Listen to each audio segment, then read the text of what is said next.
പ്രതിപക്ഷ നേതാവല്ല K C Venugopal പറഞ്ഞത് കൈക്കൂലിയാന്നു. ഇതിനെ പിന്നെ അതിനപ്പുറം വേറൊന്നും പറയാണ്ടില്ലല്ലോ. പിന്നെ അതിനെ ഞങ്ങൾ എന്തിനാ മറുപടി പറയാൻ പോകുന്നു?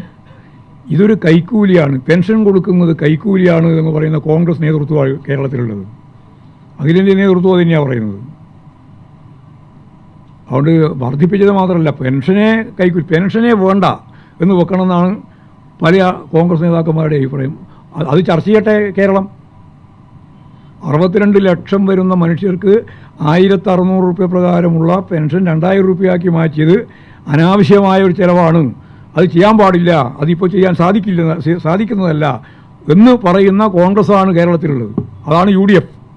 അപ്പോൾ പറയട്ടെ UDF പരസ്യമായിട്ട് കെ സി വേണുഗോപാലിൻ്റെ നിലപാട് തന്നെയാണ് ഞങ്ങൾക്കെല്ലാം എന്ന് പറയട്ടെ അവർ. അത് ഓരോന്നും വൈകിപ്പോയാൽ ഞാൻ പറഞ്ഞു 2 ലക്ഷം കോടി ഉറുപ്പിയല്ലേ കേന്ദ്ര ഗവൺമെൻറ് തരേണ്ടത്, തന്നില്ലല്ലോ. തന്നിട്ടുണ്ടായിരുന്നെങ്കിൽ ഇത് മുമ്പേ വൈകാതെ തന്നെ കൊടുക്കില്ലേ? അതല്ലേ ഞാൻ പറഞ്ഞു 2500 3000 കൊടുക്കുമായിരുന്നല്ലോ. മനസ്സിലായി ഞങ്ങൾക്ക്? 2000 അല്ല 3000 കൊടുക്കും.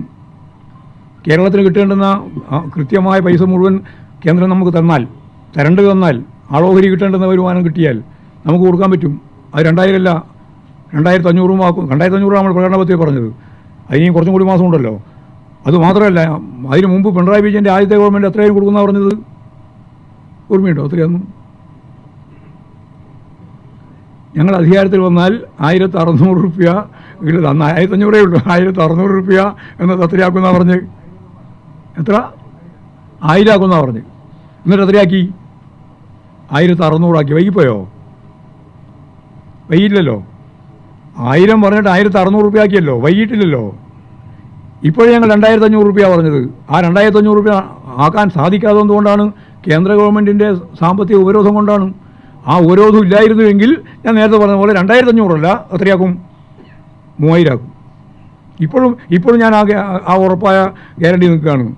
ഈ പണം കേന്ദ്ര ഗവൺമെൻറ് തരേണ്ടത് നമുക്ക് തന്നിട്ടുണ്ടെങ്കിൽ നമ്മളൊരു 87% അധിക വരുമാനം നേടിയിട്ടാണ് ഈ ട്രഷറിയൊന്നും പൂട്ടാണ്ട് നിൽക്കുന്നത് യഥാർത്ഥത്തിൽ കേരളം. ഇല്ലെങ്കിൽ പണ്ടേ പൂട്ടിപ്പോയിട്ടുണ്ടാവും. ശാക്രിയായ മണി മാനേജ്മെൻറ്റ് സംവിധാനമാണ് കേരളത്തിൽ നടത്തിക്കൊണ്ടിരിക്കുന്നത്. അതുകൊണ്ടാണ് ഇങ്ങനെ നിൽക്കുന്നത്. അതുകൊണ്ട് കേന്ദ്ര ഗവൺമെൻറ്റിൻ്റെ ഈ തെറ്റായ നിലപാടിനെതിരായിട്ടുള്ള സമരത്തിൽ എല്ലാ ജനവിഭാഗങ്ങളെയും അണിനിരത്തേണ്ടുന്ന ഉത്തരവാദിത്വമാണ് കേരളത്തിലെ ഓരോരുത്തർക്കും വരുന്നത്. അതുകൊണ്ട് പെൻഷൻ്റെ ഈ കാര്യം, പെൻഷൻ ഏറ്റവും പ്രധാനപ്പെട്ട കൈക്കൂലിയാണെന്നും അത് ആ രീതിയിലാണ് കൈകാര്യം ചെയ്യുന്നതെന്ന് പറയുന്ന കോൺഗ്രസ് നേതൃത്വത്തിൻ്റെ നേതൃത്വപരമായ പങ്ക് കേരളത്തിലെ ജനങ്ങൾ എത്രത്തോളമാണ് അംഗീകരിക്കാൻ പോകുന്നത് എന്ന് ഈ തെരഞ്ഞെടുപ്പിൻ്റെ ഭാഗമായിട്ട് ജനങ്ങൾ കൃത്യമായിട്ട് അത് ഉരക്കല്ല് പോലെ പരിശോധിച്ച് വ്യക്തമാക്കും.